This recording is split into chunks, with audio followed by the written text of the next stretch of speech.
Hello दोस्तों, आपका स्वागत है एक्सप्लोरिंग एजुकेशन यूट्यूब चैनल में। दोस्तों, जैसे कि आपको पता है कि यूपीएससी एक आपका ईपीएफओ का एक एग्जाम कराने जा रहा है। ये एग्जाम आपका नेक्स्ट मंथ होने वाला है। तो कुछ बच्चों को साइंस का जो जनरल साइंस का इसमें पोर्शन आता है उसमें काफी ज्यादा दिक्कत आ रही है। उस चीज को देखते हुए मैं आप लोगों के लिए बता दूं, किसी भी जर्नल एग्जाम में जिसमें साइंस आती है उसमें आपकी 9th और 10th की साइंस काफी ज्यादा इंपॉर्टेंट होती है। वैसे एग्जाम का हर एग्जाम का फ्लेवर अलग अलग होता है। जनरली जो यूपीएससी के जो पेपर होते हैं उनमें सिर्फ बायोलॉजी या पीसीएस लेवल का कोई भी पेपर होता है तो उसमें से जनरल साइंस से सिर्फ बायोलॉजी आती है या करंट अफेयर से कोई चीज होती है तो वो आती है। लेकिन जो ये ईपीएफओ का आपका ये वाला एग्जाम होने वाला है इसमें आपकी ये वाली चीजें आपकी केमिस्ट्री फिजिक्स, ठीक है, ये तीनों ही सब्जेक्ट आपके बहुत ज्यादा आ रहे हैं। तो 9th और 10th की आपकी एनसीईआरटी की जो साइंस है वो आपके एग्जाम के लिए बहुत ज्यादा इंपॉर्टेंट हो जाती है। तो हमने एक ये सीरीज शुरू करी है। हम पूरी 9th और 10th की पूरी एनसीईआरटी अपने इस चैनल पर, ठीक है, आप लोगों के एग्जाम से पहले लेके आने की कोशिश करें। तो इसको देखते हैं। अगर हम इसमें बात करें, यहाँ पे अपने पहली चीज क्या पढ़नी है, ठीक है। तो पहली चीज आपको यहाँ से ये पता होनी चाहिए कि मेटल किसे कहते हैं, ठीक है। तो ऐसी कोई चीज जिसका मास भी हो और वॉल्यूम भी हो, ठीक है। मास होता है सामने वाली चीज के अंदर का कंटेंट और वॉल्यूम होती है उसके अंदर की कैपेसिटी। जैसे कि अगर एक बोतल में, ठीक है, अगर एक बोतल में आपका 1 लीटर पानी आ सकता है तो हम ये बोलेंगे, ठीक है, हम ये बोलेंगे कि भाई क्या है आपका, उसकी वॉल्यूम 1 लीटर है। अगर किसी बोतल में 2 लीटर पानी आ सकता है तो हम कहेंगे उसकी वॉल्यूम 2 लीटर है। तो वॉल्यूम क्या होता है, होल्डिंग कैपेसिटी, और मास क्या होता है, एक्चुअल कंटेंट। चलिए, अब अगली चीज क्या है, फिजिकल नेचर ऑफ मैटर, ठीक है। तो जो मैटर की जो फिजिकल नेचर ये है कि ये मेटल छोटे छोटे पार्टिकल से मिलके बना है और इन पार्टिकल का साइज इतना छोटा है कि हम उनको नेक्ड आइज से देख भी नहीं सकते, ठीक है। हम उनको नेक्ड आइज से देख भी नहीं सकते हैं, ठीक है। अगर हम यहाँ पर बात करें, यहाँ पे जो नीचे लिखा है, कई बार ये चीजें बहुत ही छोटी सी होती है लेकिन हम इन पे ध्यान नहीं देते और छोटी चीजें कई बार हमारे मार्क्स कटवा देती है। तो एसआई यूनिट ऑफ मास क्या होती है, आपकी केजी होती है। एसआई यूनिट ऑफ वॉल्यूम क्या होती है, एसआई यूनिट ऑफ वॉल्यूम आपकी, ठीक है, क्या होती है, आपकी लीटर होती है। दो चीज आपने याद रखनी। चलो, इसके बाद आपके एग्जाम की दृष्टि से next page very very important जाने होने वाला है, ठीक है। नेक्स्ट पेज क्या कह रहा है कि हमने देखा है भाई मैटर के अगर आप सबसे छोटे टुकड़े करोगे तो उनको पार्टिकल्स कहेंगे, ठीक है। अब ये कैरेक्टरिस्टिक्स वेरी इंपॉर्टेंट है। कुछ कैरेक्टरिस्टिक्स देख लीजिए। पहली कैरेक्टरिस्टिक्स क्या कह रहा है कि जो ये पार्टिकल ऑफ मैटर है इनके बीच में स्पेस होता है। अब इसका पता कैसे चलेगा कि इनके बीच में स्पेस होता है, जगह होती है।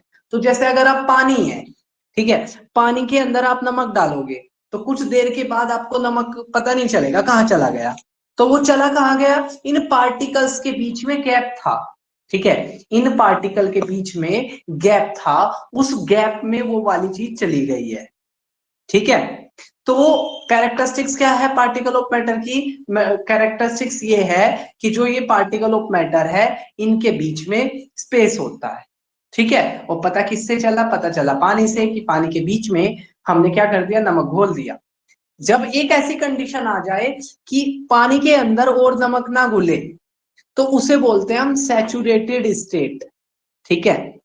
A state at which no more substance can be dissolved in any liquid। वो स्टेट, जिस स्टेट में किसी लिक्विड के अंदर और ज्यादा चीजें नहीं घुल सकती हो उसे सैचुरेटेड स्टेट कहते हैं। और इसमें हम टेम्परेचर को कांस्टेंट लेते हैं। और टेम्परेचर को कांस्टेंट क्यों लेते हैं, क्योंकि अगर हम टेम्परेचर बढ़ाएंगे, ठीक है, तो सोल्युबिलिटी भी बढ़ जाती है। तो कई बार पॉइंट डाल के आपसे पूछ लेंगे, ठीक है, saturated state is a state at which no more substance can be dissolved in a liquid at a given temperature. ठीक है, and there is a direct relationship between solubility and temperature. If we will increase the temperature, the solubility of the substance will also increase. चलो, पहली characteristics के बाद अगर हम दूसरी characteristics देखें तो particles of matter are continuously moving. ये जो पार्टिकल है, ठीक है, मैटर छोटे छोटे पार्टिकल से मिलकर बना है और ये पार्टिकल्स हमेशा मूव करते रहते हैं। कैसे पता चलेगा हमें मूव करते रहते हैं? आपके किचन में खाना बना, पूरे घर में स्मेल फैल जाएगी। कैसे फैली? क्योंकि ये पार्टिकल्स पूरे घर में आ गए, ठीक है, मूवमेंट इन्होंने कर दी, ठीक है। इसके अलावा आपने घर के एक कोने में अगरबत्ती जलाई, पूरे घर में स्मेल आ गई। कैसे आ गई? क्योंकि जो पार्टिकल्स थे वो कॉन्टिन्यूसली मूव कर रहे थे। अब क्या है कि ये पार्टिकल्स आपके क्या कर रहे हैं? कॉन्टिन्यूसली मूव कर रहे हैं, ठीक है। चलो, बहुत अच्छी बात है, पार्टिकल्स क्या कर रहे हैं? कॉन्टिन्यूसली मूविंग कर रहे हैं। लेकिन आपने देखा होगा गर्म खाने की स्मेल अब तक आ जाती है, ठंडे की नहीं आती। इसका कारण क्या है? इसका कारण है, ठीक है, वो चीज हम देखेंगे यहाँ पर नेक्स्ट पेज पर, ठीक है, कि गर्म खाने की स्मेल आप तक जल्दी आ गई, ठंडे की नहीं आई। तो इस यहां से इसका पता चलेगा, मैं यहां से, ठीक है, यहां से क्या पता चलेगा? यहां से एक तो पता चलेगा आपको काइनेटिक एनर्जी। तो काइनेटिक एनर्जी क्या होती है? Energy that possess due to the movement of a substance. Substance के जो ये पार्टिकल्स होते हैं उनके अंदर मूवमेंट होती है, और इन पार्टिकल्स के अंदर मूवमेंट किसकी वजह से होती है? तो ये मूवमेंट होती है आपकी काइनेटिक एनर्जी के कारण, ठीक है। किसके कारण? Kinetic energy. और काइनेटिक एनर्जी बनती कहां से है? तो एक चीज याद रखना है, देखो टेम्परेचर है। जब आप टेम्परेचर बढ़ा दोगे ना तो इन पार्टिकल के अंदर एनर्जी बढ़ जाएगी और ये पार्टिकल क्या करने लग जाएंगे? मूव करने लग जाएंगे। और जब ये पार्टिकल मूव करेंगे, ठीक है, तो क्या हो जाएगा? आपका डिफ्यूजन रेट बढ़ जाएगी, ठीक है। पार्टिकल्स जब ये मूव करेंगे तो क्या हो जाएगा? आपका डिफ्यूजन रेट बढ़ जाएगी। ये पार्टिकल्स क्या होंगे? तेजी से मिलेंगे, ठीक है। यानी कि घुलने मिलने की कैपेसिटी को क्या कहते हैं? डिफ्यूजन रेट कहते हैं, ठीक है। घुलने मिलने की कैपेसिटी को क्या कहते हैं? डिफ्यूजन रेट कहते हैं, ठीक है। तो क्या होगा? जिस जैसे आप टेम्परेचर बढ़ाओगे तो डिफ्यूजन रेट बढ़ जाएगी, और डिफ्यूजन रेट बढ़ जाएगी, डिफ्यूजन का मतलब है इंटरमिक्सिंग, ठीक है, पार्टिकल्स की क्या होना? इंटरमिक्सिंग होना। इसलिए जब गर्म खाने के अंदर टेम्परेचर ज्यादा तो डिफ्यूजन रेट ज्यादा, और डिफ्यूजन रेट ज्यादा तो काइनेटिक एनर्जी ज्यादा, और काइनेटिक एनर्जी ज्यादा तो पार्टिकल्स मूवमेंट ज्यादा करेंगे, और पार्टिकल्स मूवमेंट करेंगे तो आप तक वो पहुंच जाएंगे। अब नेक्स्ट क्या है? Particle of matter attract each other. आप रबर के पार्टिकल्स को ऐसे खींचोगे तो रबर के पार्टिकल्स को जब आप खींचोगे आप देखोगे रबर के पार्टिकल्स फिर वहीं आ गए। पानी के पार्टिकल्स को हटाओगे तो फिर वो पार्टिकल्स वहीं आ गए। तो पार्टिकल्स ऑफ मैटर क्या करते हैं? पार्टिकल ऑफ मैटर एक दूसरे को क्या करते हैं? अट्रैक्ट करते हैं, ठीक है, एक दूसरे को क्या करते हैं? वो अट्रैक्ट करते हैं। तो ये हमने तीन कैरेक्टरिस्टिक्स देख ली। इसके बाद अगर हम नेक्स्ट चीज की बात करें तो वो कह रहा है स्टेट ऑफ मैटर। तो बेसिकली जो मैटर होते हैं उनकी ना 5 स्टेट होती है, सॉलिड, लिक्विड, गैस, और 2 के बारे में हम अभी देखेंगे, बाद में डिस्कस करेंगे। तो अगर हम बात करें यहाँ पर पहले सॉलिड की कैरेक्टरिस्टिक्स की, ठीक है, सॉलिड की पहली कैरेक्टरिस्टिक्स है डेफिनाइट शेप। कोई भी अगर सॉलिड चीज होगी अब उसकी एक निश्चित आकार होता है। आप बता दोगे कि भाई ये देखो ये इसकी निश्चित आकार है, यानी कि फिक्स लेंथ ब्रेथ होती है। डिस्टिंक्ट बाउंड्री होती है, बाउंड्री आप बता दोगे। जो वॉल्यूम है वो आपकी फिक्स होती है, ठीक है, वॉल्यूम क्या होती है? फिक्स होती है। इसके अलावा यहाँ पर क्या? Negligible compressibility. कॉम्प्रेस होता है उनको पुश करना, ठीक है, पुश करना, ठीक है, और पुश करने के कारण उनकी शेप बदल जाए, ठीक है। तो कॉम्प्रेस जो आपके सॉलिड होते हैं उनके वो कॉम्प्रेसिबल नहीं होती है, कम कॉम्प्रेसिबल होती है, और रिजिडिटी होती है, ठीक है, यानी कि वो आपके इजी नहीं होता उनकी शेप को चेंज करना। लेकिन इसके ना कुछ एक्सेप्शन है, और वो एक्सेप्शन आपने देखने हैं। जैसे रबर है, रबर सॉलिड है फिर भी कॉम्प्रेसिबल है, स्ट्रेचेबल भी है। सुगर और सोल्ट है, ठीक है, शुगर सोल्ट सॉलिड है, और सॉलिड जल्दी अपनी शेप नहीं बदलता। लेकिन शुगर को अगर ग्लास में रखोगे तो ग्लास की शेप ले लेगा, और किसी और चीज में रखोगे तो उसकी शेप ले लेगा। ठीक है, नेक्स्ट है आपकी कॉटन। तो कॉटन सॉलिड है, उसके बावजूद भी क्या है, कॉटन के अंदर आप पानी घोल सकते हो, उसकी शेप को कैसे भी बदल सकते हो। चलो, ये हो गई हमारी सॉलिड की कुछ शेप, कुछ आपकी कैरेक्टरिस्टिक्स।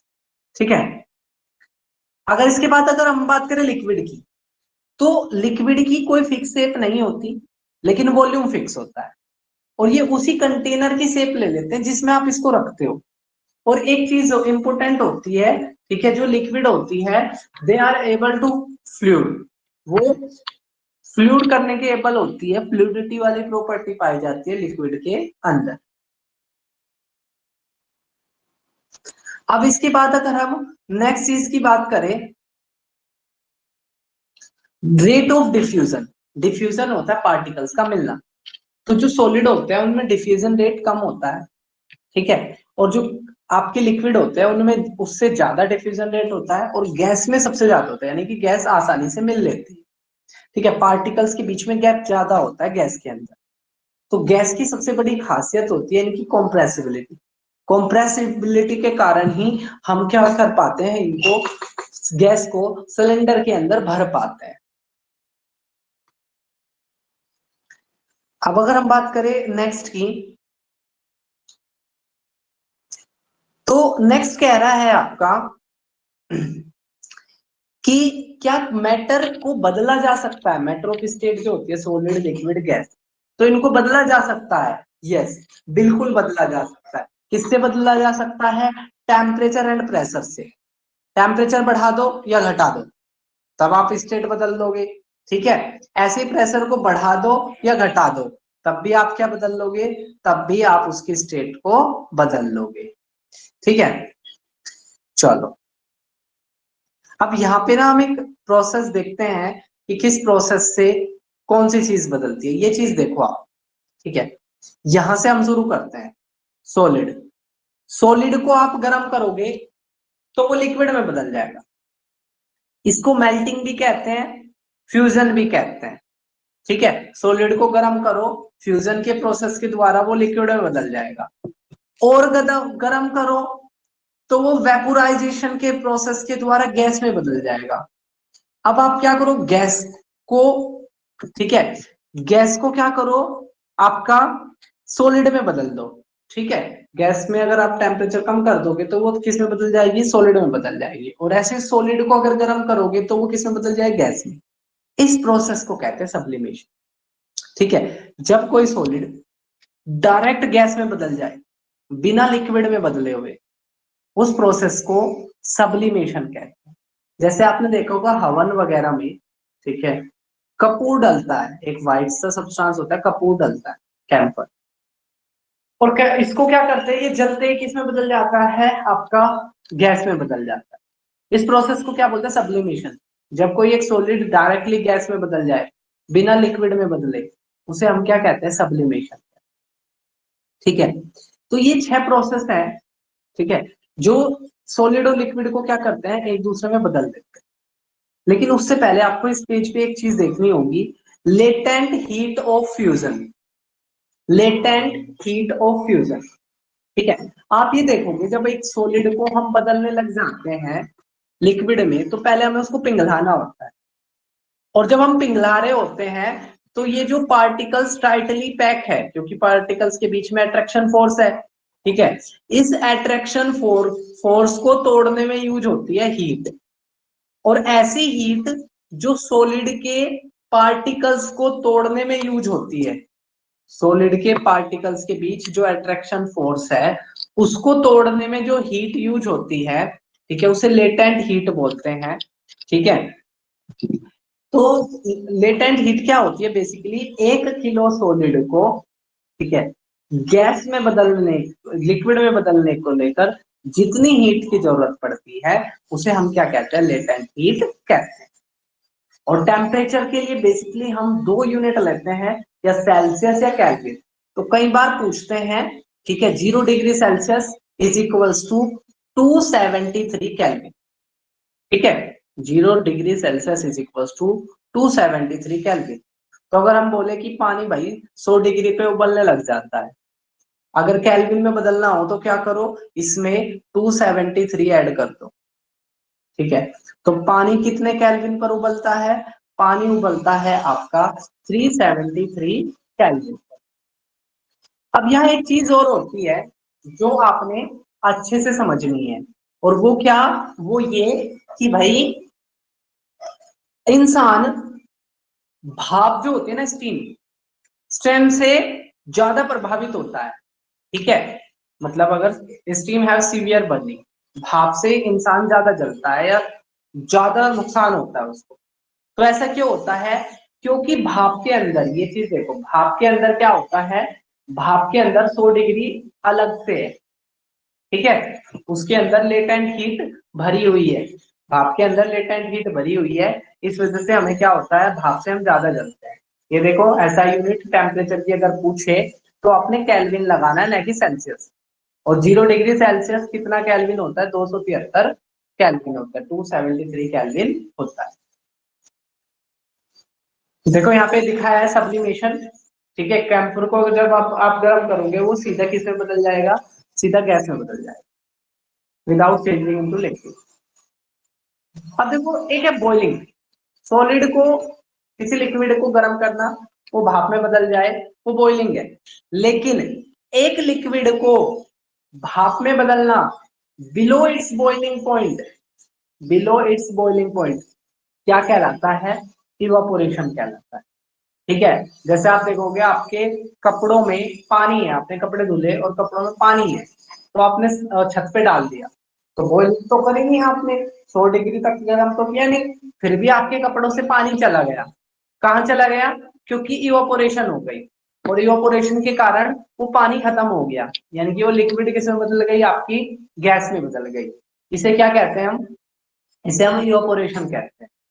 तो इवापोरेशन क्या है, बेसिकली किसी भी लिक्विड का गैस में बदल जाना उसके बॉइलिंग पॉइंट से कम पर।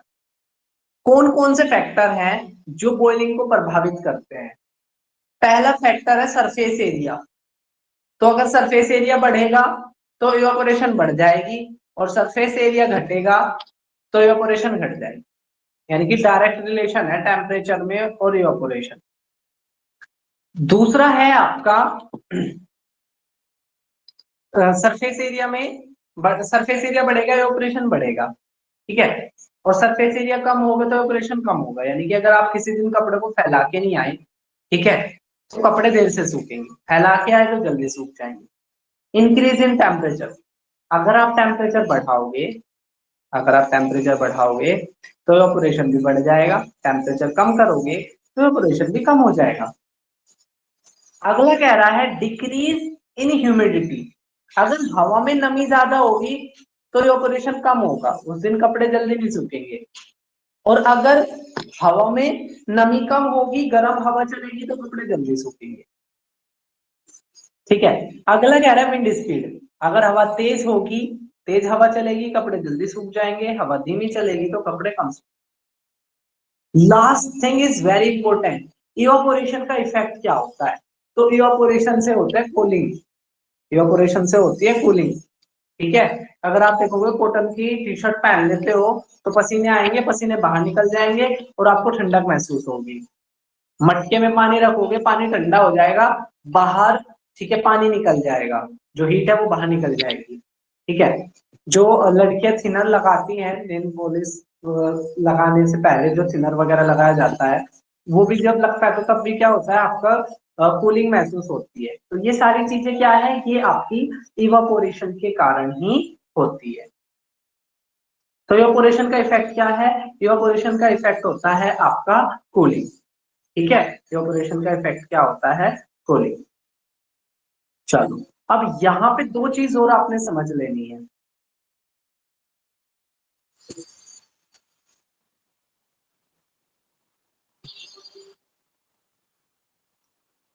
यहाँ पे दो चीज और आपने समझ लेनी है, वैसे वो अभी इस लेटेस्ट एनसीईआरटी के इस लेटेस्ट एडिशन में वो कट है, देखता हूँ मैं शायद वो आगे हो, नहीं वो एनसीईआरटी के लेटेस्ट एडिशन में कट है, लेकिन मैं आपको बता देता हूँ फोर्थ स्टेट ऑफ मैटर और फिफ्थ स्टेट ऑफ मैटर।